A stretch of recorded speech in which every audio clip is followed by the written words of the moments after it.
नमस्कार और साक्षी news network और आप सभी का स्वागत है। क्या तीस्ता सीतलवाड़ को कांग्रेस के दिवंगत नेता अहमद पटेल ने गुजरात की तत्कालीन मोदी सरकार को बदनाम करने और उस सरकार को गिराने का काम सौंपा था? अगर हाँ, तो यह सवाल भी अहम हो जाता है कि अहमद पटेल को इस काम को करवाने का निर्देश किसने दिया था।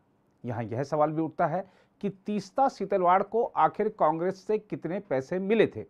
हम आपको बता दें कि यह सवाल इसलिए उठ रहे हैं क्योंकि गुजरात पुलिस ने अदालत में जो हलफनामा दाखिल किया है उसमें कई बड़े दावे किए गए हैं।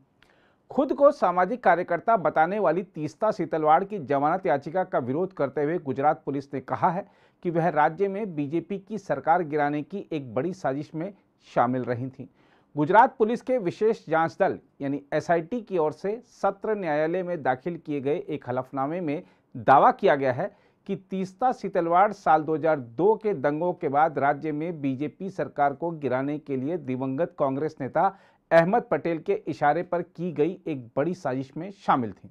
हलफनामे में आरोप लगाया गया है कि तीस्ता सीतलवाड़ ने निर्दोष व्यक्तियों को गलत तरीके से फंसाने के अपने प्रयासों के बदले बीजेपी के प्रतिद्वंदी राजनीतिक दल से अवैध वित्तीय और अन्य लाभ तथा पुरस्कार प्राप्त किए। इस हलफनामे की खबर आते ही बीजेपी ने कांग्रेस पर निशाना साध दिया।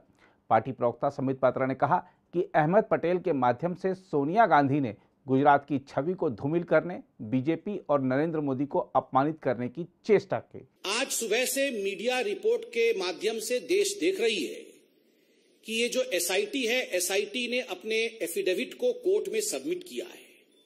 एफिडेविट ने अपने जांच को कंक्लूड करके ये जो रिपोर्ट रखा है, बहुत सारे सत्य को ये सामने लाती है।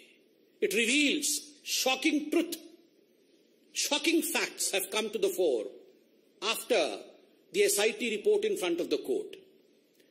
बहुत स्पष्ट रूप से यह एफिडेविट कहती है कि तीस्ता सीतलवाड़ और उनके साथी, उनके सहयोगी जो काम कर रहे थे, वो मानवता के लिए काम नहीं कर रहे थे। वो एक पॉलिटिकल डिजाइन के साथ, एक पॉलिटिकल ऑब्जेक्टिव के साथ, एक राजनैतिक मंसूबे के साथ काम कर रहे थे। और उनका मंसूबा क्या था? उनका दो टूक मंसूबा था। They had to objectives. ये दो पॉलिटिकल ऑब्जेक्टिव्स क्या थे? प्रथम पॉलिटिकल ऑब्जेक्टिव था dismissal and destabilisation of the publicly elected Gujarat government. उस समय जो राज्य की सरकार थी गुजरात में, किस प्रकार से उसे बर्खास्त किया जाए और उसे अस्थिर बनाया जाए, यह प्रथम राजनीतिक मनसा, यह प्रथम पॉलिटिकल ऑब्जेक्टिव तीस्ता सीतलवाड़ और उनके मित्रों का था, उनके साथियों का था। और जो दूसरा मनसा था, the second political objective was to frame innocent people in Gujarat right 2002, जिसमें आदरणीय प्रधानमंत्री नरेंद्र मोदी जी का नाम भी शामिल है। किस प्रकार से नरेंद्र मोदी जी के नाम को शामिल किया जाए, किस प्रकार से उन्हें अपमानित किया जाए, उनको किस प्रकार से पदच्युत किया जाए, किस प्रकार से उन्हें परेशान किया जाए, ताकि भविष्य का एक लीडर जो भारतीय जनता पार्टी को आगे लेने की क्षमता जिसमें है, उसे रोका जा सके। इस मनसा के साथ तीस्ता और उनके साथी काम कर रहे थे। ये जो पॉलिटिकल ऑब्जेक्टिव था, इसका खुलासा एफिडेविट में हुआ है। एफिडेविट ने स्पष्ट रूप से कहा है कि ये जो कॉन्स्पिरेसी, ये जो षड्यंत्र है, this conspiracy was to malign the image of Gujarat.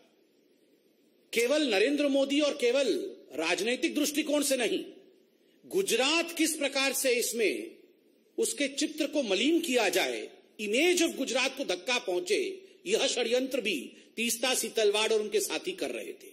षड्यंत्र तो हुआ, षड्यंत्र के रचयिता कौन थे? श्री अहमद पटेल, जो पूर्व के कांग्रेस के दिग्गज नेता, राज्यसभा के मेंबर ऑफ पार्लियामेंट और मुख्यतः chief political adviser to the then Congress president Sonia Gandhi.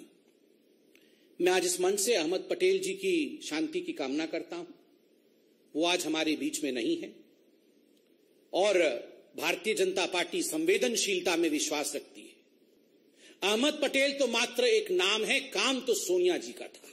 अपने मुख्य पॉलिटिकल एडवाइजर अहमद पटेल के माध्यम से सोनिया जी ने गुजरात के छवि को धूमिल करने की चेष्टा की।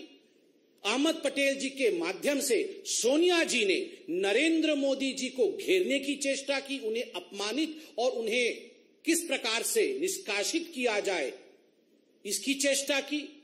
और ये पूरे षड्यंत्र की रचयिता सोनिया गांधी है। ये एफिडेविट कहती है, मीडिया से हमने एफिडेविट डाउनलोड किया है, क्योंकि मीडिया एफिडेविट चला रही है। And I would like to quote from the affidavit, and I quote, the applicant Setalvad held a meeting with Ahmed Patel and received ₹5 lakh at the first instance, where the money was given to her by one of the witnesses on the instructions of Patel. 2 days later, they met at the circuit house at Shahibabad in Ahmedabad, where she received ₹25 lakh more from Patel. This amount was not for relief work, as relief activity was carried out by Gujarat Relief Committee. There were many other political leaders in the meeting.